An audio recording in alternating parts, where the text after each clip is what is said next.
दोस्तों दोस्तों आज हम आपको भगवान शंकर की बड़ी ही अद्भुत कहानी सुनाने जा रहे हैं। एक बार भगवान भोलेनाथ पृथ्वी लोक पर भ्रमण करने के लिए गए तो उन्होंने एक युवा को देखा।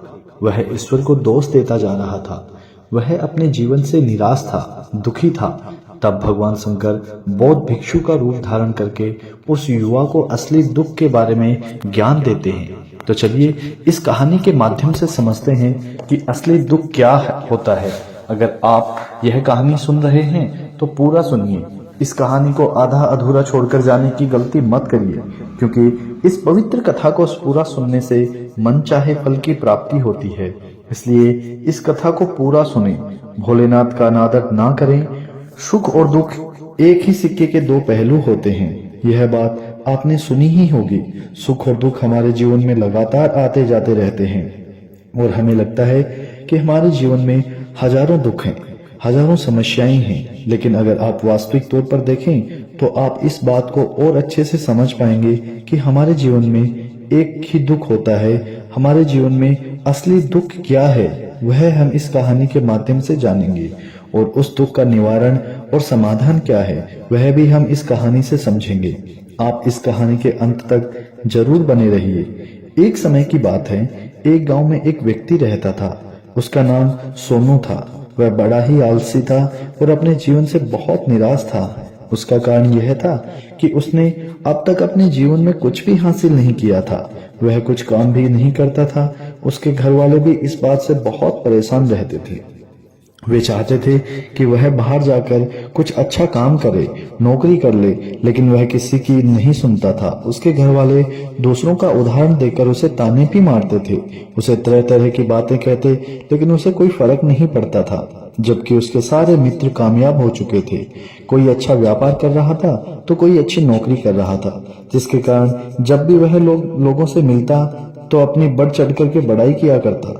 लेकिन सोनू कुछ नहीं कर पाता था, जिसके कारण जब भी उससे कोई मिलता पूछता कि तुम क्या कर रहे हो तो वह कुछ नहीं कह पाता। उसे यह कहने में बहुत शर्म महसूस होती कि वह कुछ नहीं करता। वह हमेशा केवल एक ही बात करता रहता था कि मैं कोशिश कर रहा हूँ, लेकिन उसकी कोशिशों का कोई फल किसी को नजर नहीं आ रहा था। दोस्तों, देखते ही देखते अब ऐसा समय आ चुका था कि उससे सबसे मुंह छिपाना फिरना पड़ता था, ताकि उससे कोई ये ना पूछ ले कि तुम क्या करते हो। दोस्तों, धीरे धीरे उसका मन दुखी रहने लगा और वह अब बहुत निराश होने लगा था। उसे अब ऐसा प्रतीत हो रहा था मानो वह इस धरती पर बोझ है, जिस कारण वह अपने आप को बहुत अकेला महसूस करता था, बहुत तन्हा महसूस करता था। एक दिन तो उसके मन में यह विचार उत्पन्न हुआ कि मेरे हाथों में कुछ भी नहीं है, नहीं तो मैं क्या कुछ नहीं कर सकता हूँ। यही सब सोच करके वह अपने भाग्य को खूब कोसता रहता। अकेले बैठकर वह रोता रहता था। दोस्तों, भगवान को ही वह दोष देता रहता था। एक दिन छुपता छुपाता वह घर से निकल करके कहीं जा रहा था। तभी रास्ते में देखा कि एक बौद्ध भिक्षु लोगों को प्रवचन दे रहे हैं और प्रवचन में वह दुख की बातें कर रहे हैं। तो कुछ देर के लिए अपना मुंह छुपाकर वह वहां खड़ा हो गया ताकि उसे कोई देख ना ले, और चुपचाप वह उन भिक्षु की बातों को सुन रहा था। बौद्ध भिक्षु प्रवचन में कह रहे थे कि दुख हमारा सबसे बड़ा साथी है। हमें दुख अपने जीवन के बारे में बहुत कुछ समझाता सिखाता है और हमें सही तरह से जीवन जीने का तरीका भी बताता है। यह दुख हमारे गुरु की तरह है, जिससे हमें सीखते रहना चाहिए। आप चाहें तो अपने जीवन में अपने दुखों को अपना गुरु बना सकते हैं और उनसे सीख सकते हैं, या फिर आप चाहें तो अपने दुखों पर बैठ करके रो सकते हैं, लेकिन इससे कोई लाभ नहीं होगा, बल्कि आप दिन दिन कमजोर होते जाएंगे, निराश होते जाएंगे। यह सब बातें उस बौद्ध भिक्षु की वह सुन रहा था। जैसे ही प्रवचन खत्म हुआ वह बौद्ध भिक्षु के पास पहुंचा। उन्हें प्रणाम करके वह कहता है कि हे महात्मा, अभी आप कुछ देर पहले दुख को गुरु बता रहे थे। आप यह कह रहे थे कि दुखों से हमें सीखना चाहिए, हम उन्हें अपना गुरु बनाना चाहिए। लेकिन मैं तो अपने दुखों से परेशान हूँ, अपने जीवन से परेशान हूँ। मैंने अब तक जो दुख झेला है, मुझे तो कभी ऐसा प्रतीत नहीं हुआ कि मेरे दुख मुझे कुछ सिखा रहे हैं, बल्कि मुझे तो हमेशा यही लगता है कि वह मुझे पीड़ा दे रहे हैं, तकलीफ दे रहे हैं। और दुख की पीड़ा बहुत भयंकर होती है। ऐसा लगता है कि अब इसके बाद मेरा जीवन समाप्त हो जाएगा। इसके बाद हमें कुछ भी नहीं मिलने वाला और यहाँ तक कि मुझे मेरे दुख के सामने मृत्यु भी कम लगती है। जब लोग ताने मारते हैं, जब लोग यह कहते हैं कि तुम क्या कर रहे हो, तब मन बहुत ठेस पहुंचती है मन में और मैं उनसे कुछ नहीं कह पाता। सोनू की यह सारी बातें सुनकर के वह बहुत भिक्षु सोनू से कहता है कि बेटा तुम्हें क्या दुख है, तुम दुख के बारे में ऐसी बातें क्यों कर रहे हो। सोनू ने अपने ऊपर बीती हुई सारी बातें उस बहुत भिक्षु को बता दी और कहने लगा कि हे महात्मा, क्या आपके पास मेरे दुख का कोई समाधान है। सोनू की यह बात सुनकर के वह बौद्ध भिक्षु मुस्कुराने लगे और कहते हैं कि बेटा जब तुम्हारे जीवन में कोई असली दुख आए तब तुम मेरे पास आना, तब मैं उसका समाधान तुम्हें अवश्य बताऊंगा। उन बौद्ध भिक्षु की तरह कि यह बात सुनकर के सोनू थोड़ा सा अचरज में पड़ गया। उसे यह समझ नहीं आ रहा था कि उसे अब तक जो दुख झेला है वह क्या असली दुख नहीं है। उसने जो अब तक पीड़ा सही है वो क्या सच मायने में सही पीड़ा नहीं है। दोस्तों आगे वह मन ही मन अपने आप से कहता है कि जब मुझे मेरे अपने नहीं समझ पाए तो यह बौद्ध भिक्षु मुझे क्या समझेंगे। इतना सोच करके वह वहां से चला गया। सभी लोगों के ताने सुन सुनकर वह बहुत थक चुका था, वह बहुत निराश हो चुका था, जिसके कारण उसने निर्णय लिया कि अब वह कुछ करके ही दिखाएगा। उसने अपने पिता से थोड़ा सा रुपया लिया और उस रुपए से उसने एक बार व्यापार शुरू कर दिया। उसके पिता बहुत खुश हुए कि कम से कम मेरा बेटा कुछ करने का प्रयास तो कर रहा है, लेकिन उसे व्यापार में कोई सफलता नहीं मिल रही थी, जिसके कारण वह बहुत ही निराश हो चुका था। उसे यह समझ नहीं आ रहा था कि वह अब क्या करे, किस तरह से वह अपने व्यापार को आगे बढ़ाए।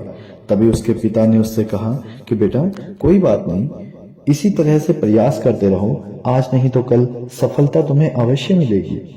सोनू ने अपने पिता की बात मानी और अपने व्यापार में और कड़ी मेहनत करने लगा। धीरे धीरे उसे सफलता भी मिलने लगी और फिर उसने रफ्तार पकड़ ली। देखते ही देखते 3 सालों के अंदर वह बहुत बड़ा व्यापारी बन गया। अब उसके पास धन दौलत की कोई कमी नहीं थी। लोग जो उसे पहले नापसंद किया करते थे अब उसे पसंद करने लगे। उसकी चिंता करते थे, उसके कार्यों की सराहना भी करते थे। उसके माता पिता भी अब अपने बेटे से बहुत खुश थे। उसकी सफलता से वे अत्यंत प्रसन्न थे। धीरे धीरे सोनू के मित्रों की संख्या लगातार बढ़ती जा रही थी। सोनू कुछ मित्रों ने उसे यह भी सलाह दी कि उसे अपना व्यापार और तेजी से बढ़ाना चाहिए और फैलाना भी चाहिए। सोनू को एक दोस्त ने सलाह दिया कि जब तुम आज केवल इस नगर के सबसे बड़े व्यापारी हो तब तुम इतना खुश हो, तुम्हारे साथ इतने सारे लोग हैं। वहीं पर तुम सोचो कि जब तुम इस राज्य के सबसे बड़े व्यापारी बन जाओगे तब तुम्हारे यहाँ पर लोगों की कितनी भीड़ हो जाएगी। लोग तुमसे मिलने के लिए समय निकालेंगे, यहाँ तक कि इस राज्य का राजा भी तुमसे मिलना चाहेगा, तुम्हारी तारीफ करेगा और यदि कभी ऐसी जरूरत आन पड़ी तो वह तुमसे धन भी उधार लेने के लिए अवश्य आएगा। सोनू को अपने उस दोस्त की यह बात बहुत पसंद आई। उसने सोचा कि मेरा मित्र सही कह रहा है, मुझे अपने व्यापार को और बड़ा करना चाहिए और फैलाना भी चाहिए, तभी तो हर कोई मेरे बारे में जान सकेगा, हर कोई मुझे पहचानने के लिए समय निकालेगा। दोस्तों अपने व्यापार में और मेहनत करने लगा, लेकिन अब की बार उसके मन में धैर्य नहीं था, जिसके कारण उसने कुछ अनुचित कदम भी उठाए ताकि उसका व्यापार जल्दी से जल्दी बड़ा हो जाए। उसने कई लोगों से अधिक मात्रा में धन उधार ले लिया, जिससे उसके ऊपर अब काफी कर्ज हो चुका था। और इतना ही नहीं, वह यहाँ भी नहीं रुका, उसने अधिक से अधिक मुनाफा कमाने के चक्कर में अपने माल की गुणवत्ता को भी खराब कर दिया, जिससे अब उसके माल में वह बात नहीं रही थी जो पहले हुआ करती थी। दोस्तों लेकिन वह अपने मित्र की बात सुनता रहा, जैसे उसके मित्र कहते थे वह वैसे करता रहा। दोस्तों यहाँ तक कि उसने अपने व्यापार को और भी तीव्रता से बढ़ाने के लिए अपने दूसरे छोटे व्यापारियों के खिलाफ षड्यंत्र भी रचने शुरू कर दिए, जिस कारण उसके मन में अब पहले जैसा सुकून नहीं था। अब उसे रातों रात नींद नहीं आती थी। वह केवल एक ही विचार में लगा रहता था कि किस तरह से उसका व्यापार पूरे राज्य में फैल जाए और वह इस राज्य का सबसे बड़ा व्यापारी बन जाए। वह दिन रात केवल इसी मेहनत में लगा रहता कि उसका व्यापार जल्दी से जल्दी और बड़ा हो जाए। दोस्तों यह सोचते सोचते उसे रातों की नींद भी आनी बंद हो गई थी। हालांकि उसके पास अब सब कुछ था, धन दौलत, अच्छा घर, गाड़ियां, नौकर चाकर, सभी तरह की सुख सुविधाएं थी। लेकिन उसके बावजूद भी वह उन चीजों का लाभ नहीं उठा पा रहा था, क्योंकि उसका पूरा ध्यान केवल अपने व्यापार को अधिक से अधिक उन्नति की तरफ ले जाने के लिए था। एक दिन सोनू अपने रथ पर बैठ करके एक मार्ग से होकर गुजर रहा था। तभी रास्ते में उसी गुरुवर का आश्रम पड़ा। यह देख करके वह उस बौद्ध भिक्षु के पास गया और बौद्ध भिक्षु से कहने लगा कि हे महात्मा, आपने कहा था कि जब मेरे जीवन में कोई असली दुख आए तब मैं आपके पास आऊं, तो इस कारण मैं आपके यहाँ आया हूँ। आज मैं बहुत दुखी हूँ, मैं रातों को सो नहीं पाता हूँ। मेरे पास सब कुछ होते हुए भी मैं उसका लुत्फ नहीं उठा पा रहा। उसने अपनी सारी बातें एक एक करके उन बौद्ध भिक्षुओं को बता दी। तभी वह बौद्ध भिक्षु सोनू से कहते हैं कि बेटा, जब तुम पहली बार आए थे तब तुम दुखी थे, लेकिन अब तुमने अपने दुख से क्या सीखा? इसके जवाब में सोनू उस बौद्ध भिक्षु से कहता है कि हे महात्मन, जब मैं अपने जीवन में कुछ नहीं कर पा रहा था तब मैंने अपने दुखों से यह सीखा था कि केवल सोचने मात्र से कुछ नहीं होगा, उसके लिए हमें कुछ न कुछ करना भी पड़ेगा। और केवल कोई कर्म करना ही हमें सफल नहीं बनाता, बल्कि उस कर्म को उसके अंजाम तक पहुंचाना हमें सफल बनाता है। फिर चाहे रास्ता कैसा भी हो, फिर चाहे परिस्थितियां कैसी भी हों, क्यों किसी भी तरीके की क्यों ना हो, कितनी भी बाधाएं आपके रास्ते में क्यों ना आए, चाहे ऐसा क्यों ना लगने लगे कि अब आपके जीवन में कुछ नहीं बचा और आप कुछ नहीं कर सकते, तब भी हौसला बनाए रखें, उम्मीद ना छोड़ें और अपने कार्य पर डटे रहें। यह सोचकर कि जब तक मैं अपने कार्य को सफल नहीं कर लेता, तब तक मैं अपने लक्ष्य तक पहुंच नहीं जाता, तब तक मैं इस कार्य को करता ही रहूंगा। मैं इस कार्य में अवश्य सफल होकर ही रहूंगा, जबकि बाकी लोग केवल सफल लोगों को महत्व देते हैं, उनके कर्मों को नहीं। सोनू की यह सारी बातें सुनकर के वह बौद्ध भिक्षु मुस्कुराने लगे और सोनू से कहते हैं कि बेटा, जब तुम्हारे जीवन में असली दुख आए तब तुम मेरे पास आना, मैं तुम्हें समस्या का समाधान अवश्य करूंगा। इतना कह करके वह बौद्ध भिक्षु वहां से उठकर चले गए। सोनू एक बार फिर वह उनकी यह बात सुनकर आश्चर्यचकित रह गया। उसे अब यह समझ नहीं आ रहा था कि उसने जो दुख देखा है, उसने जो तकलीफें अब तक सही हैं, क्या वह असली दुख नहीं है? उसके मन में एक बार एक नया सवाल उत्पन्न होने लगा कि असली दुख क्या है और इसकी पहचान क्या है? मुझे कैसे पता चलेगा कि इस समय मैं असली दुख में हूँ या नहीं? लेकिन उसने भिक्षु से कुछ नहीं कहा। जब वह यह सोच रहा था, तभी वह बौद्ध भिक्षु वापस उसके पास आता है, एक बड़ा सा घड़ा लेकर पहुंच जाता है। उस घड़े के अंदर सोने के सिक्के थे। उस घड़े को देते हुए वह बौद्ध भिक्षु उससे कहता है कि बेटा, तुम इसे उस पेड़ के नीचे दबा दो, क्योंकि यह मेरे किसी काम का नहीं है। जब मुझे इसकी जरूरत पड़ेगी तब मैं वहां से खोदकर इसे निकाल लूंगा, लेकिन अभी के लिए इसे वहां पर मिट्टी के नीचे दबा दो। सोनू उस बौद्ध भिक्षु की बात मान लेता है और वह घड़ा उस पेड़ के नीचे जाकर के मिट्टी में दबा देता है। इतना करके वह गुरुवर को प्रणाम कर वहां से वापस अपने घर की ओर लौट जाता है। धीरे धीरे समय बीतता गया। समय के साथ साथ सोनू व्यापार में और भी ज्यादा उन्नति कर चुका था, लेकिन माल की गुणवत्ता अच्छी न होने के कारण अब उसके व्यापार में घाटा होने लगा था। और धीरे धीरे ऐसा समय आया कि उसका व्यापार पूरी तरह से चौपट हो गया। अब उसके पास कुछ भी नहीं बचा था, बल्कि उसने जो कर्जे लिए थे वह कर्जे भी अब उसे चुकाने थे। लेकिन वह तो यह सोच करके निश्चिंत था कि उसे जो कुछ भी कर्जे के लिए है वह कर्जे उनसे अपने मित्रों से लिए हैं, जिसके कारण वह उन्हें लौटाने में थोड़ी देर अवश्य कर सकता है। वह तो यह सोच ही रहा था कि उसके मित्र बुरे समय में उसका साथ जरूर देंगे, लेकिन सबसे पहले उसके मित्र ही उससे अपना कर्जा वापस लेने की मांग करने लगे। तब सोनू को एहसास हुआ कि कोई भी अपना नहीं है। उसने अपने मित्रों से उस कर्ज को लौटाने के लिए थोड़ी सी मोहलत मांगी, लेकिन सोनू के किसी भी मित्र ने उसे कर्ज लौटाने के लिए मोहलत नहीं दी, बल्कि वे उस लोग उसे जान से मारने की धमकी भी देने लगे। अब अपने मित्रों के मुंह से यह बात सुनकर के सोनू बहुत ही आश्चर्यचकित रह गया। वह जो कुछ सोच रहा था वह सब कुछ उल्टा पड़ गया। जिस बात के चलते उसने इतने मित्र बने थे, इतने शुभ चिंतक बने थे, वे सब उससे दूर होते चले गए। हर कोई उससे पीछा छुड़ाना चाहता था, कोई भी उसका साथ नहीं देना चाहता था। धीरे धीरे उसकी सारी संपत्ति नीलाम हो गई। अब उसके पास कुछ नहीं बचा था। वह सड़क पर आ चुका था। उसने हार मानकर अपने माता पिता से कहा, पिताजी मेरी मदद कीजिए, मेरे ऊपर बहुत कर्ज है, मुझे उसे लौटाना है, कृपा करके मुझे कुछ धन दीजिए। इस बार सोनू के पिता ने कहा, बेटा मेरे पास बस यही एक छोटा सा घर है, अगर यह मैं तुम्हें दे दूंगा, इसे बेच दूंगा तो मैं और तुम्हारी माँ कहाँ रहेंगे? हमें भी दर दर की ठोकरें खानी पड़ेंगी, हमें भी सड़कों पर भीख मांगनी पड़ेगी। अब हमारे पास केवल यही संपत्ति बची है, इसलिए मैं तुमसे क्षमा मांगता हूँ, मैं तुम्हारी सहायता नहीं कर सकता। अपने माता पिता के मुख से यह सुनकर के सोनू चुपचाप वहां से चला गया और मन ही मन में सोच रहा था कि अब मेरे पास कुछ नहीं बचा, जो भी था वह सब लुट गया, बर्बाद हो गया। अब मैं जीकर क्या करूंगा? और मेरे पास केवल एक ही रास्ता है जिसे मैं अपने कर्जदार से पीछा छुड़ा सकता हूँ। यह सोचता हुआ वह ऊंची पहाड़ी की ओर पहुंचा। वह पहाड़ी पर चढ़ता ही जा रहा था कि तभी उसे याद आया कि उस बौद्ध भिक्षु ने कहा था कि जब तुम्हारे पास असली दुख आए तब तुम मेरे पास आना, मैं तुम्हारी समस्या का समाधान अवश्य करूंगा। यह सोच करके सोनू एक बार फिर उम्मीद से की लहर उसके मन में दौड़ पड़ी और वह तुरंत दौड़ता हुआ उस बौद्ध भिक्षु के पास पहुंचा। उन्हें प्रणाम करके अपने ऊपर बीती हुई हर एक बात उसे बता दी और कहने लगा कि हे महात्मा, आपने कहा था कि जब मेरे ऊपर असली दुख आए तब आप उसका समाधान अवश्य करेंगे। अब समय आ गया है। तभी वह बौद्ध भिक्षु सोनू की इस बात को सुनकर के मुस्कुराने लगे और कहते हैं कि बेटा, कहाँ है असली दुख? जब तुम्हारे जीवन में असली दुख आएगा तो मैं उसका समाधान अवश्य करूंगा। उन बौद्ध भिक्षु के मुख से यह सुनकर के सोनू के सब्र का बांध टूट गया और सोनू ने उस बौद्ध भिक्षु से कहा कि हे महात्मा, आखिर असली दुख होता क्या है? क्या मैं आज तक जो भी दुख झेला है, जो भी तकलीफ आज तक मैंने सही है, क्या वह दुख नहीं है?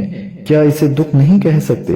तभी वह बौद्ध भिक्षु सोनू से कहते हैं कि बेटा, पहले तो तुम मुझे ये बताओ कि तुमने अपने दुख से क्या सीखा। इसका जवाब देते हुए सोनू उन बौद्ध भिक्षु से कहता है कि हे महात्मन, मैंने तो यही सीखा है कि लोग तुम्हारी तरक्की में तुम्हारे साथ रहते हैं, तुम्हारे साथ जुड़ते हैं। वह लोग तुम्हें अवश्य धोखा देंगे, क्योंकि ऐसे लोग बुरे समय पर तुम्हारा साथ नहीं देने वाले, बल्कि तुम्हारा फायदा उठाने के लिए ही वह प्रयास करेंगे। इसलिए ऐसे लोगों पर हमेशा भरोसा ना करें, बल्कि जो लोग तुम्हारी असफलता के समय पर, तुम्हारे बुरे समय पर तुम्हारे साथ खड़े हैं, वही तुम्हारे असली मित्र हैं और वही तुम्हारे साथ रहते हैं। और ऐसे लोग तुम्हें बहुत कम मिलेंगे।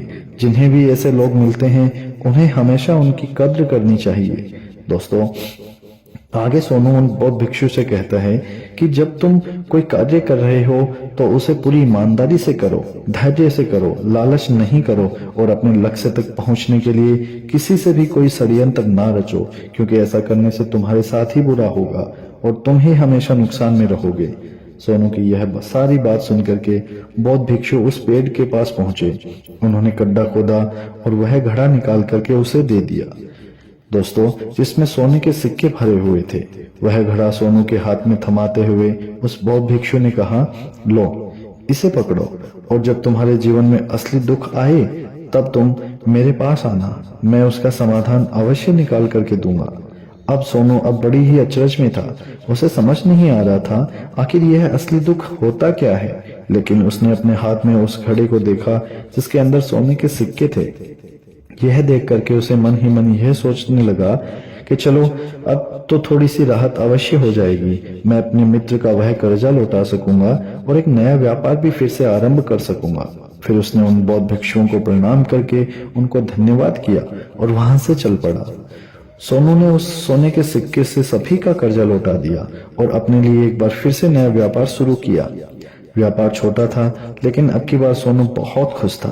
उसने पूरी ईमानदारी से, मेहनत से और लगन के साथ अपने व्यापार पर काम किया और देखते ही देखते एक बार फिर वह बड़ा व्यापारी बन गया। लेकिन अब की बार सोनू बहुत खुश था, क्योंकि इस बार उनसे कोई लालच नहीं थी। और ना ही किसी के साथ उसने कोई षड्यंत्र रचा था, बल्कि उसने पूरी ईमानदारी और मेहनत के साथ अपने व्यापार पर काम किया था। लेकिन दोस्तों, जैसे जैसे आप धनी होते जाते हो, जैसे जैसे आप अमीर बनते जाते हो, आपके मन में एक और डर उत्पन्न होने लगता है कि कहीं आप अपनी दौलत को ना खो दें, जिस कारण आप दान करना, पुण्य करना शुरू कर देते हैं, लोगों की मदद करते हैं ताकि आपके जीवन में कभी कोई दुख ना आए। लेकिन यह जीवन सुख और दुख का ही संगम है, जिस कारण हर किसी को सुख और दुख से होकर गुजरना पड़ता है। इसी वजह से एक बार फिर से सोनू के जीवन में एक और दुख उत्पन्न हुआ। अब की बार उसके माता पिता दोनों की मृत्यु हो गई।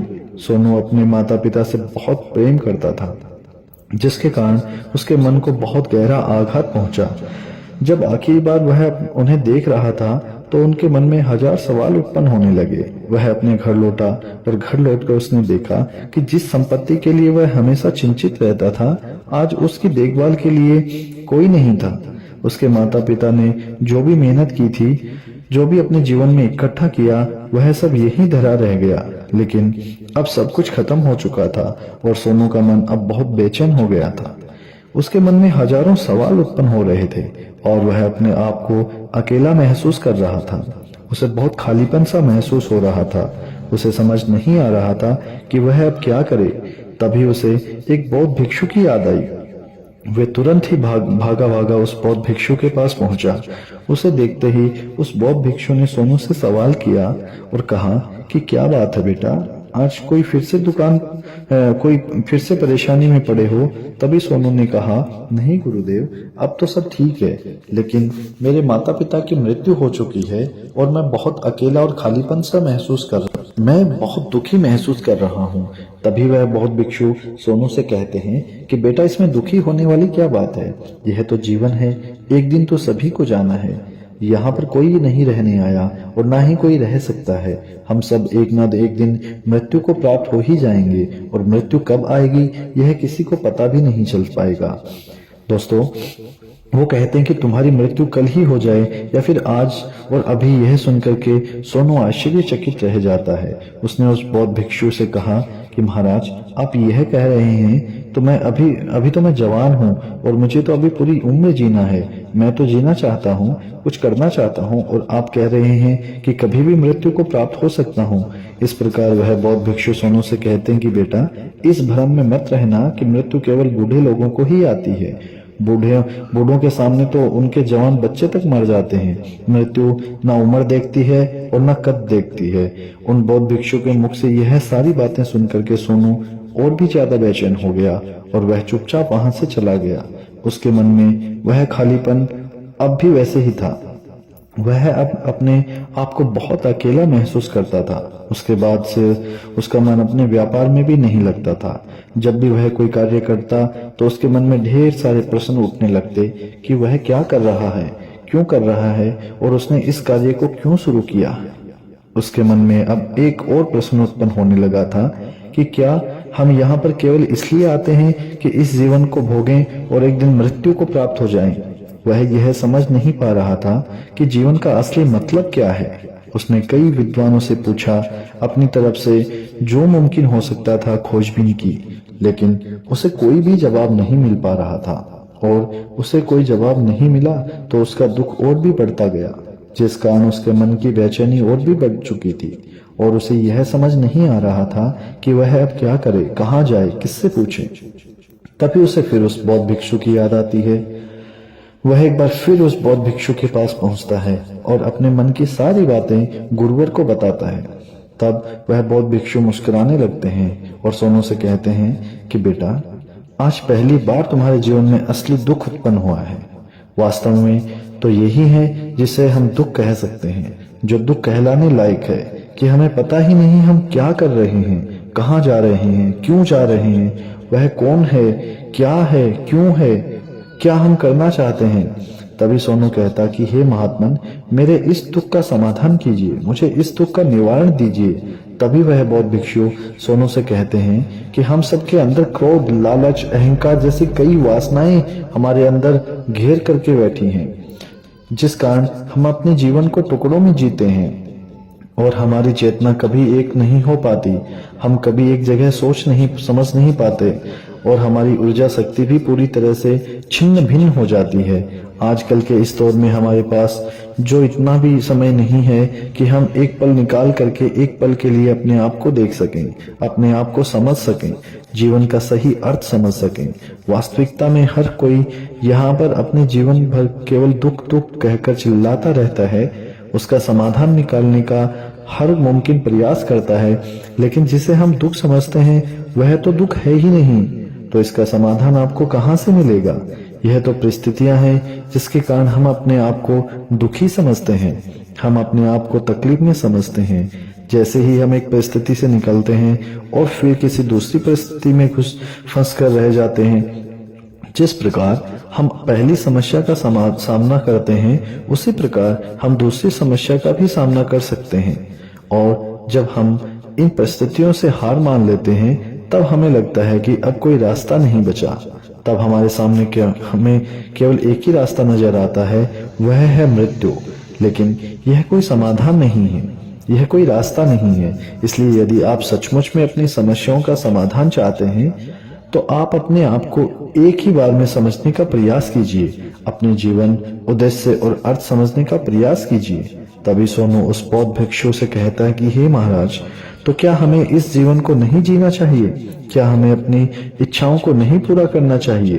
तब वह महात्मा बौद्ध भिक्षु उस सोनू के इस सवाल का जवाब देते हुए कहते हैं कि हमें किसी से भी अत्यधिक लगाव नहीं रखना चाहिए, हमें अपनी इच्छाओं को वश में रखना चाहिए, हमें संपत्ति बहुत अधिक इकट्ठा नहीं करनी चाहिए, क्योंकि हम मनुष्य की इच्छाएं, कामनाएं, वासनाएं ऐसी होती हैं जैसे मानो एक पर्वत से गिरता हुआ झरना, जिस पर किसी का कोई नियंत्रण नहीं रहता सिवाय देखते रहने के और परेशान होने के।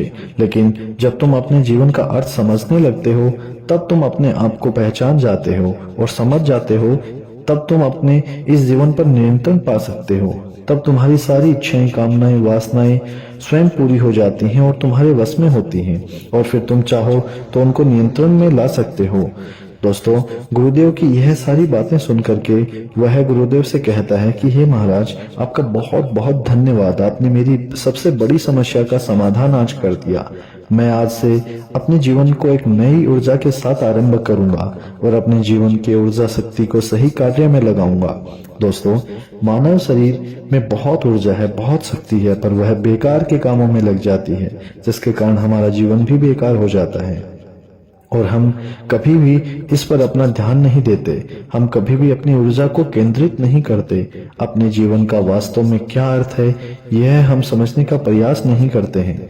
अपने जीवन में हमेशा अपने आप से, भगवान से सवाल करते रहते हैं कि हमारे जीवन में इतना दुख क्यों है। हम सभी के मन में यह सवाल तो अवश्य ही उठता है और इसका जवाब यह है कि ईश्वर यह चाहता है कि हम अपने जीवन के अंतिम दुख तक पहुंच सकें, उस गहराई तक पहुंच सकें जहां पर हमें यह पता चल सके कि हमने अभी तक अपने आप को नहीं समझा, अपने आप को नहीं पहचाना, अपने जीवन को नहीं समझा। दोस्तों, मानव शरीर के अंदर जो ऊर्जा है, जो शक्ति है, उसके बारे में हम अभी तक नहीं जानते। हम अपने आप को चाहें तो एकत्रित कर सकते हैं, अपने आप पर नियंत्रण पा सकते हैं, लेकिन हम अपनी इस ऊर्जा को व्यर्थ उपयोग करते रहते हैं, व्यर्थ की चीजों में लगा देते हैं, जिसके कारण हम अपने आप को कभी नहीं पहचान पाते और ना ही कभी अपने आप पर नियंत्रण पा सकते हैं। लेकिन यदि आप अपने आप को जानना चाहते हैं, अपने आप को पहचानना चाहते हैं, तो पहले आपको दुख को एकत्रित करना होगा, अर्थात ध्यान लगाना होगा। ध्यान लगाने से ही आप अपने दुख समस्याओं का समाधान निकाल सकते हैं और तभी आप अपने आप को पहचान सकते हैं, जान सकते हैं और अपने जीवन के हर दुख का समाधान भी कर सकते हैं। उम्मीद है कि आपको यह वीडियो अच्छा लगा होगा। यदि आप चाहते हैं कि इस तरीके के वीडियो रोज सुनें तो लाइक करिए, ज्यादा से ज्यादा कमेंट्स करिए और चैनल को सब्सक्राइब करिए। धन्यवाद। मिलता हूं फिर एक नई कहानी के साथ, तब तक के लिए जय श्री राम।